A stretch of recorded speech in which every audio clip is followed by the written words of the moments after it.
I absolutely just want to kill myself whenever I see people censoring their language when there's absolutely no consequences at all.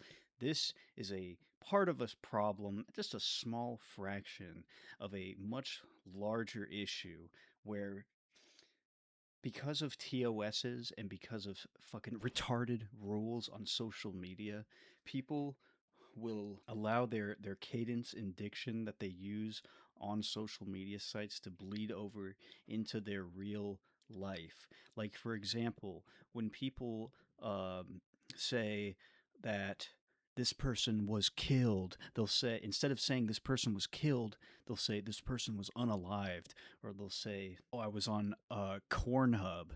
Instead of Pornhub, they'll say corn instead of porn. Like, no, you were on Pornhub. You were not on Cornhub. You fucking dolt. Fuck you. I hate this shit so goddamn much, dude. Oh, I can't even. It reminds me of Skinner's boxes. What are Skinner's boxes? Skinner's boxes were these science experiments done on rats, where they would put these rats in these test chambers with levers and switches and pedals. And if the rat ever pressed the pedal or whatever, they would get a treat or they would get electrocuted. And what they found during these experiments was that if you even slightly change one setting on these test chambers in just the slightest way, you can alter the rat's behavior forever, essentially. And you can kind of just create this uh, completely autonomously ran system that creates like a new personality in the rat, independent from really any outside manipulation at all. And I kind of notice this with things like social media. People will say that yes, social media has an agenda to sway you in this way or another, and I don't think that there's necessarily an agenda behind the social control that social media has over people. I think it's just what it really comes down to is the never ending atomization of individuals. When you see crazy shit on social media, or you see like a something that's like it appears to be a big trend, the way that these social media algorithms work in a way is that they reward certain behaviors that makes it seem as though you're participating in something pro-social, and you get that dopamine hit because it feels like you've like validated yourself in a way. Or if you don't get that type of validation, it feels like, oh, I need to change this about the way I think, or this way, or whatever. But I think as a general rule, these are pathologically manipulating us in very strange ways that are kind of hard to articulate. I don't know about anybody else, but I got a post in my feed that said on August 12th, the gravity was supposed to like turn off for a second. Like, besides the fact that that's completely fucking stupid, it's almost worrisome because I know there's people out there who will actually believe it.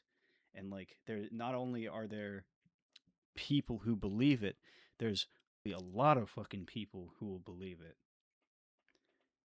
And these are you have to remember also that most people, especially in the fucking modern day, especially because of social media, do not have the ability to think for themselves. Just about everything that anybody is saying at any given time is probably from a Reddit post or a podcast or what have you. And this has always been the case, even before social media. Like, everything is derivative of something that's pre existing. And given that most people are getting their information from social media, if I mean, it doesn't seem like a lot of people are reading studies about anything in the world anymore. Who are we to say that anything we really know or after a few generations will be real at all? You know, and I mean that's a whole the whole discussion about like misinformation is an entirely different topic. But I think it's safe to say, given how young social media is relatively as an entity itself, I think one thing that I've observed about how it affects people is that it doesn't necessarily affect people's psychological traits so much as it does their behavior, and things like likes and comments and like how effective algorithms are seem to affect and shape behaviors in such a way that the algorithm is God ultimately. Like whatever is popular is what's right. The number one way to control the way people think is to make them believe that what they think is their own original ideas. The most of the time people who call themselves mavericks who think outside the matrix and are on the fringes of society, 9 times out of 10 are the most malleable, most docile, easily to manipulate people you'll ever meet. And if everyone's getting it in their algorithm and everybody's engaging with it, then everyone's going to believe it. Whether it be true or not. If there is a discourse on something, there is bound to be people who have strong feelings about it, okay? And it doesn't matter how psychotic and how out of touch with reality a certain idea is, whether it be the black pill or looks maxing or any of this other stupid nonsense that you see on the internet that has no actual bearing in reality, whatever extremist political opinion. Like people in real life are not like this.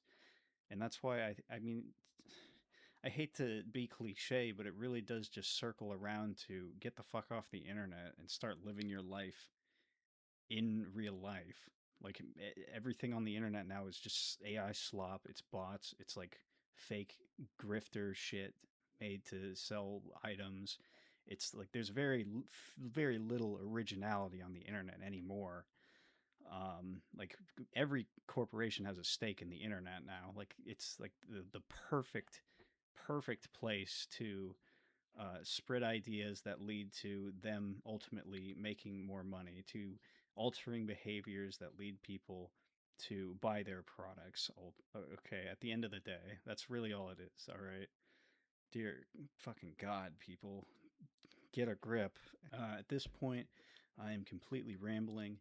Let me know what you think, and I'm out.